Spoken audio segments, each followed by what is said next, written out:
Hello, hello, hello, and welcome to the Babe Bulletin Podcast, where we talk self-love, empowerment, boudoir, and anything else that makes us feel like a total babe. My name is Alicia. I'm a boudoir photographer and a body liberation expert, and if we're talking body image, I probably know a thing or two about it, so why not share what I know with all of you? And today we got a really hefty body image conversation to have. We are talking about body burnout, and maybe you're like, I have no idea what you're talking about. That's okay. I'm not going to say I invented the phrase body burnout, but maybe. It's not really something that you Google. It doesn't really show up anywhere. Burnout does. You probably know what burnout is, but body burnout isn't something that I have really seen anyone else talk about. So it's an important discussion that I don't think people know they need to be having. But we're having it right now. So yay for us. We exist in a world where societal expectations and beauty standards really dictate our thoughts. It's everywhere. There's not really a way to escape it. And so it's easy then to fall into a trap of incessantly thinking about our bodies because we don't really get a break from it. All of that marketing and advertising and the conversations about being too big, too small, too this, too that, they're happening everywhere. And it creates this constant mental chatter. Weight, appearance, societal norms, and all of this then creates a profound sense of burnout. And normally when we talk about burnout, we know that that's something that, we relate it to work, jobs, maybe being a parent, things like that. It's a state of emotional, physical, and mental exhaustion caused by prolonged or excessive stress. So yeah, I get why we think about it in the context of a job or work we have to do. But that emotional exhaustion can happen when we are really hyper fixated on our bodies as well. So that's what I want to dig into today. That's what we're going to talk about. We're going to talk about what this type of burnout looks like. We're going to talk about its impact on us. And of course, I'm not just going to leave you hanging. Let's dig into how we can free ourselves from this really exhausting cycle. So let's talk first about what it looks like, kind of the blueprint that is body burnout. First, you may be experiencing a form of mental fatigue. So maybe you are constantly scrutinizing your body and it's really taking a toll on your mental energy or mental health. You're probably in this never-ending loop of self-criticism and then comparison and self-criticism and comparison and et cetera, and that leaves you really mentally drained as well. You may be experiencing emotional exhaustion, so think of it as like this roller coaster, and it's tied to your body image, and that's really overwhelming. So maybe you do have these fleeting moments of confidence. You're like, God, I'm cool. I'm a good human. I know what I'm doing. I feel really good about myself right now. And then all of a sudden we plummet to very deep-seated insecurities. That high and low happening over and over and over again can really contribute to burnout. You may be experiencing physical strain. This is a part of body burnout as well. And again, something I don't think we often discuss because exercise and eating a healthy diet, those are good things, right? Well, it can be a problem if it is something done in excess. So the pursuit of an idealized body does tend to lead towards extreme diets, extreme exercise regimens, where this is no longer healthy. This is bad. This is a problem. You are going to physically hurt yourself. You are going to feel fatigued. You may weaken your immune system. And overall, these activities that you thought were good for yourself, they're harming you in the long run. So we don't want that. We want to have a really healthy relationship with the food we eat and with the workouts that we do. We want to be able to enjoy them and move our bodies with joy. And when we are struggling with body burnout, that's not really what exercise and food is about. You may also experience social withdrawal. So if you're, really preoccupied with your appearance, you may not want to go out and see your friends on the days when you're feeling really dissatisfied with your body. That social withdrawal sucks. It stinks. I've talked about before on this podcast how important friendships are and how they benefit us physically and mentally. But when you hate yourself and you cannot stop thinking about what your body looks like, you don't want to interact with other people. You don't want to see friends. You feel embarrassed. You're stressed. You want to avoid social situations because of your body-related concerns. And then what does that do? That limits our experiences. That limits our community. No good. No good. And of course, you're going to experience decreased self-worth. The relentless focus on external appearance just chips away at our sense of self-worth. Boo on that. All right? Because the more we tie our value to our bodies, the more susceptible we become to feelings of inadequacy. And if you are raising your hand right now going, I experience a couple of those, you might be burnt out. You may be experiencing so many thoughts about your body on a daily basis that you're actually burnt out by just existing in your body. And that can explain some additional issues that you might be having or additional problems that you're facing, because this takes a big toll on us. How? Well, there's a pretty gnarly impact on our well-being, starting with mental health struggles. That one I think is the most obvious. Burnout from body obsession is very closely linked to mental health problems like anxiety, depression, disordered eating. That then can lead to eating disorders. They're different things. And of course, just an onslaught of other mental health problems. Stress is going to be higher, anxiety is higher, fatigue is higher, on and on and on. This can also really mess up your relationships with other people. Also kind of a no-brainer since we just discussed pulling away from social situations. Constant body scrutiny, that puts a strain on those relationships. You may pull away, again, from these social outings because you don't feel good about the way that you look, but the obsession with appearance can also really overshadow really meaningful connections, nice moments. You're bonding with your partner and you say something negative about yourself. That can kind of ruin the moment, right?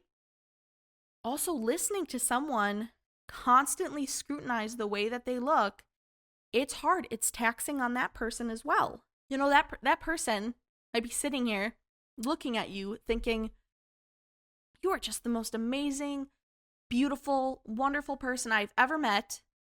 And then you are basically calling them a liar and being like, no, I'm this, I'm that, I'm gross, I'm ugly, I'm fat, I'm stupid, I hate this, I have big arms, oh, my legs jiggle, and you are just tearing down the person that they love, that they adore.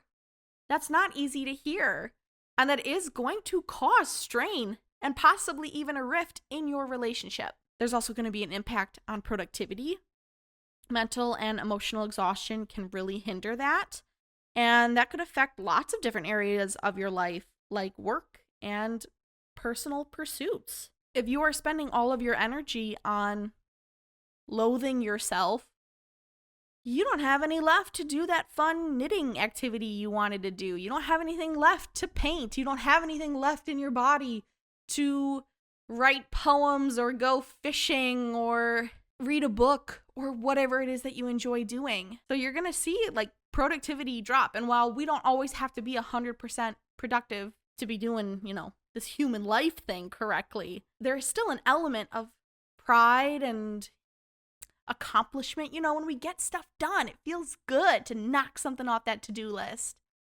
But it's hard to do that when you are burnt out just, again, existing in your body. And of course, perhaps the most bummer of them all, in my opinion, is that this is just going to really, really limit your life experiences. And we're only here for so many years. This is it. This is our one fun time on the earth. It depresses me to think that people miss out on living their life because they're worried about judgment. They're worried that people think their appearance is too this or not enough of that. Being concerned with the way that your body looks, it just limits the engagement in activities and experiences that could provide so much personal growth and fulfillment. You know, are you going to want to wear a bathing suit on a cruise with your best friends if you're struggling with that much insecurity? Probably not. You'll say, no, I don't want to go on the trip. Maybe there's a job that you want, but you don't feel confident in wearing the type of clothing that has to be worn at that job. So what's the point of even applying? Why even try? I don't want to wear that uniform. I don't think it'll look good on me. Therefore, I'm not even going to try. We got to stop limiting what we do on this planet based on what we look like. There's so much life to live. I mean, that's why I started my studio. I was missing out on kick-ass experiences because I was worried about what I looked like. And then thankfully I had an epiphany, and maybe this podcast is going to be that for you, but I had an epiphany that this is dumb. I'm wasting so much time. So I started my self-love journey, my body acceptance journey. Boudoir was a part of it, and now here we are in my very own studio. So I want the same for you. I want the same for everybody because we got bigger fish to fry than thinking about the way the cellulite on our legs look. Okay, we do not want to feel burnt out anymore thinking about that kind of stuff. So how do we do that? How do we break free and escape those really, really incessant thoughts? I got a couple of tips for you, okay? First, I highly recommend you find a way to cultivate some self-compassion, okay? Replace self-criticism with self-compassion. Treat yourself with the same kindness that you would offer a friend facing similar struggles. So if your best friend came to you and unloaded on you how she was feeling about her body, what would you say to her? How would you help her? You wouldn't be a total dick to her. I know it. I know the people who listen to this podcast. I don't think you're like that. You would show her empathy, kindness, compassion, okay? You're going to do the same thing for yourself. I also want you to be mindfully aware of your thoughts when they happen. We got to practice that awareness so that we can recognize and then interrupt, get in there, interrupt those negative thought patterns. It's one thing to recognize it. That's step one. We got to acknowledge when it's happening, and then we got to nip it in the bud, interrupt it, change it, think of something else, redirect, and focus towards positive aspects of yourself that exist beyond your appearance. All right, so there's my recommendation for interrupting those negative thoughts. The more often you do that, you actually strengthen the neural pathways in your brain. So there is some science behind this, okay? I'm not just a woo-woo girl. There's legit science behind how your brain works, how neural pathways can strengthen and also dissipate based on how you think. That's why when we practice, we get better at things because those pathways get stronger. Self-love, self-compassion deserves practicing too. All right? You also got to diversify your self-worth. And what do I mean by that? Well, we're going to expand our sources of self-worth beyond physical appearance. If you are dealing with body burnout, there's a good chance that the only value you think you have as a person is what your body looks like. And that's not true. You're so much freaking cooler than that. I know it. And I don't even know exactly who I'm talking to, but I know you're cooler than just what your body is. Tell me about your skills. What are your talents? Tell me about the positive impact that you have had on other people. I know you can. Right now in your head, you can make a list. That is where we want to draw our self-worth from. It is not just tied to our body. Honestly, I'm not sure if it's tied to our body at all. You have so many other cool things in your life that you should be focusing on instead when you need to boost yourself up. Of course, so far, all of this has been internal stuff that you are supposed to do for yourself, by yourself, and that doesn't always work. We need help sometimes. So definitely seek support. Share your struggle with trusted friends, family, of course, a professional. Therapy is great. Highly recommend. I would say that, vocalizing these challenges is often a first step towards liberation. Once you've said it, it's out there. Now you can start working on it. And of course, if you have a support team to back you up and let you know that you're doing a good job, and maybe to help you when you get stuck, maybe you don't know how to interrupt those negative thoughts, or you spin out every time some kind of trigger happens. Find those people who can support you, lift you up, and offer advice if you want it. We do not have to do this all by ourselves. And then last but not least, I recommend that you challenge beauty standards. Actively challenge societal beauty norms. Follow diverse body positive influencers. Surround yourself with content that celebrates all bodies. And might I recommend my Instagram, shameless plug right there. But you gotta get out there. You gotta see more bodies, find more people, learn more stories, grow more empathy.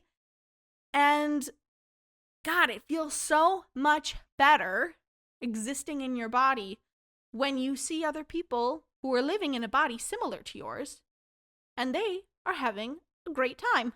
They're going to the beach. They're eating delicious food. They're falling in love. They went on vacation. They just got a new dog. They are doing all of the things you do, They're just existing and having a nice time while they do it. So important to see that, because modern day marketing and advertising is not going to show you that. What they're going to show you is that your life will get better when you lose 20 pounds. That's what they're going to show you. Your life will get better when you have fewer wrinkles. Your life will get better when you don't have gray hair anymore. So buy our box dye. That's what you're going to see, and it's not the truth. It's still your body. You can do whatever you want with it. But I do find following a diverse group of people might change the things that you do actually want to do with your body. So keep that in mind, all right? All in all, in summary of this whole shebang, recognizing and addressing burnout from body obsession is really transformative, and it's very self-liberating. When you foster self-compassion, when you diversify your sources of self-worth, and you challenge those tricky societal norms, you're paving a way for a more fulfilling and authentic life. It's great. I promise you it's great. As someone on the other side, it's a good time over here. So I'll leave you with the encouragement to break free from that exhausting cycle and embrace a mindset that celebrates the uniqueness and the resilience of your body. Before we get to our Babe of the Week, a few ways that you can support the podcast and my studio. The first is, of course, liking this episode, liking the podcast, subscribing to it. Very, very helpful. If you know someone who is trying to improve their self-worth, up their body confidence game, and you think this episode might speak to them, please pass it along. That means the world to me. And leave a comment as well. If any of this resonated with you, please let me know. I would love to keep the conversation going in the comments. And if you want to see the work that I'm doing at my studio, which is focused on body liberation, you can check out the work I'm doing at www.buxomboudoir.com. I'll leave this in the description as well. And then I'm on social media, Instagram, Facebook, Pinterest, TikTok. I think that's it. Buxom and Boudoir. Again, it'll all be in the description. And now, drum roll. For our Babe of the Week. I came across this company on TikTok, but I feel like it works for today's Babe of the Week because we're talking about bodies. We're talking about burn out. Bodies, burn. Why not talk about a hot sauce company, huh? Sure, it works perfectly. Specifically, a company called Crippling Hot Sauce. Crippling Hot Sauce was invented by a man named Drew. He has cerebral palsy. On the video that I saw, he was talking about a business class he took, and he got a B- on his business plan. And when he asked the teacher why, the teacher said, I just don't think it's probable, like, that this company could work. And so he did it for real. He was like, okay, bet. I'm making a hot sauce company. And what's cool about this is that he leans into the cerebral palsiness of it all, including donating 5% of their proceeds to cerebral palsy research. This affects 764,000 people across the U.S. He said it's a condition that throws curveballs at every turn, making even the simplest of tasks feel like climbing Everest. Pretty freaking cool that he started a company that benefits research for that. And I mean, he just started a company. That's really freaking hard. As somebody who has done it, it's really difficult. And I don't even manufacture anything. He, however, does, and they actually do it relatively like local. All of the veggies in his hot sauce come from local farmers. It's all homegrown, which is very cool. And he started in his parents' kitchen, I think is where this whole thing started. And now they ship all over the place. They've grown exponentially. They're much bigger now. And I love it. I love hot sauce, for one. Big fan of spicy food. Big fan of people who start their own small businesses. And I'm a big fan of people who believe in community care and do something to help their community. And tick, tick, tick. Crippling Hot Sauce. Drew. You're checking every box for me right now. So I would highly recommend going and checking out the hot sauces. I will say, I cannot speak to the quality of the hot sauce. I'm not terribly picky when it comes to hot sauces, and there are a couple that sound really good. Life's a Beach. It's pineapple and teriyaki. Tropical, tangy, sweet, mild heat. Oh, delish. I could get on board with that. I also really love Just for the Parking, which is a smoky pepper and molasses flavor. Put that on some pulled pork for me, please. That sounds incredible. So here's to Drew. Hell yeah to telling that teacher, essentially, I can make this work. Cheers to you for starting a company. Cheers for you for giving back to the community that you are a part of. I love it. I think that's awesome. So did it mesh perfectly with today's topic?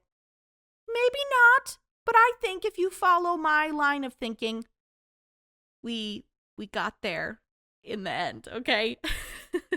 So thank you so much for listening. I hope you have a beautiful day. Remember that your body is a good body, and I will talk to you all again in the next episode. Bye!